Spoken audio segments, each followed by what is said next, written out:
तो बात लगातार अतीक अहमद की हो रही है, जिसके नाम से ही एक जमाने में लोग कांप जाते थे। वो आज खुद कलप रहा है, तड़फ रहा है। उमेश पाल पर गोलियां बरसाने वाले अपने बेटे असद के एनकाउंटर में मारे जाने के बाद से अतीक गम और सदमे में डूबा है। पुलिस रिमांड के दौरान कल पूरी रात वो रोता रहा, सो नहीं पाया और बेटे को याद करके तड़फता रहा।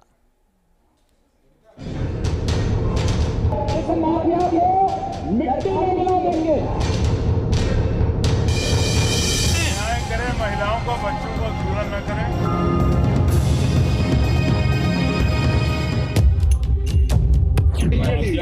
समाप्ति पहले ही हो चुकी थी, अब तो खाली रगड़ा जा रहा है।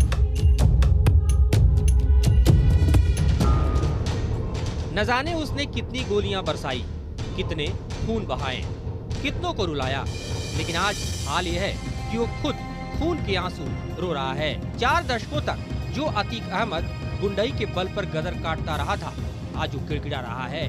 जिस अतीक की दबंगई से हर कोई दहल जाता था, आज वो माफिया दहाड़े मार मार कर रो रहा है। जब से अपने बेटे असद के एनकाउंटर की खबर अतीक को मिली है, तब से वो रो रहा है, तड़प रहा है। उमेश पाल हत्याकांड के साजिशकर्ता अतीक की रिमांड मिलने के बाद जब उसे गुरुवार रात को धूमनगंज थाने में पूछताछ के लिए लाया गया, तो बेटे असद के गम में डूबा था।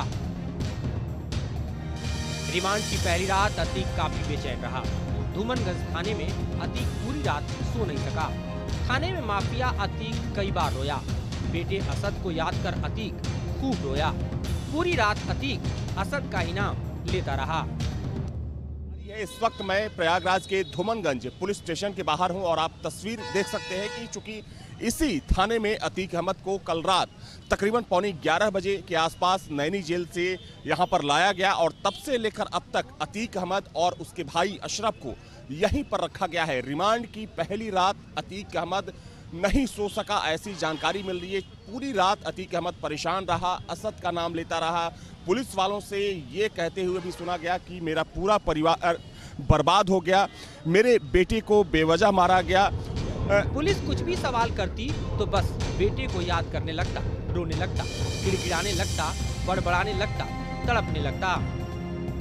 पुलिस वालों से अतीक ने कहा कि मेरे साथ बहुत गलत हुआ है। रिमांड के दौरान रोते हुए उसने कहा कि मेरा परिवार तबाह हो गया। माफिया अतीक ने कहा कि हम तो मिट्टी में मिल गए। रोते रोते अतीक ने माना कि सब मेरी गलती है। अतीक का कहना था कि असद की कोई गलती नहीं थी। अतीक ने गिड़गिड़ाते हुए कहा कि दुनिया का सबसे बड़ा गम मुझे मिला है। उसने कहा कि बुजुर्ग बाप के कंधे पर बेटे का जनाजा जाना सबसे बड़ा दुख है। अतीक ने पुलिस वालों से गुजारिश करते हुए कहा कि असद नहीं रहा तो कम से कम उसकी अम्मी से तो मिलवा दो। गुरुवार को जब प्रयागराज कोर्ट में अतीक को पेश किया गया था, तब उसे उसके वकील ने असद के एनकाउंटर में मारे जाने की सूचना दी थी। उसे जैसे ही ये खबर मिली, वो बदहवास होकर घुटनों के बल बैठकर रोने लगा। अतीक के साथ तब उसका भाई अशरफ भी था। दोनों एक दूसरे को देखकर रोने लगे। कलपते हुए अतीक ने भाई से कहा, आखिर ये क्या हो गया अशरफ? उसने ये भी कहा कि असद को इस कांड में शामिल करना सबसे बड़ी गलती थी। अशरफ से अतीक ने कहा कि उमेश शूट आउट में असद को शामिल करना भारी भूल थी। कल कोर्ट रूम में चूंकि आप वहां पर मौजूद थे, असद को लेकर जब जानकारी दी गई, कहा जा रहा है कि उस वक्त भी आप थे वहां पर, क्या कुछ हुआ था? असद की जानकारी उनके भाई अशरफ ने ही दी थी। उसके बाद फिर मायूसी तो थी। असद को याद कर अतीक इमोशनल हो रहा है, लेकिन जिस उमेश पाल को असद ने गोलियों से भूना था, उस उमेश पाल का परिवार कह रहा है कि अतीक नौटंकी कर रहा है, इसलिए उसके आंसुओं पर भरोसा नहीं करना चाहिए।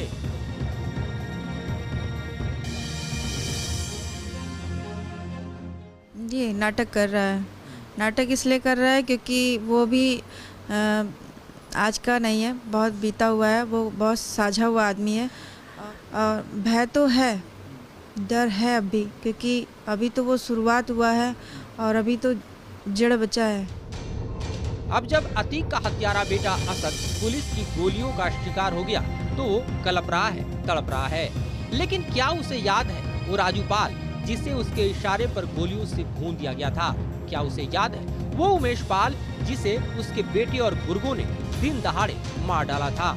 अब जब समय का चक्र घूम रहा है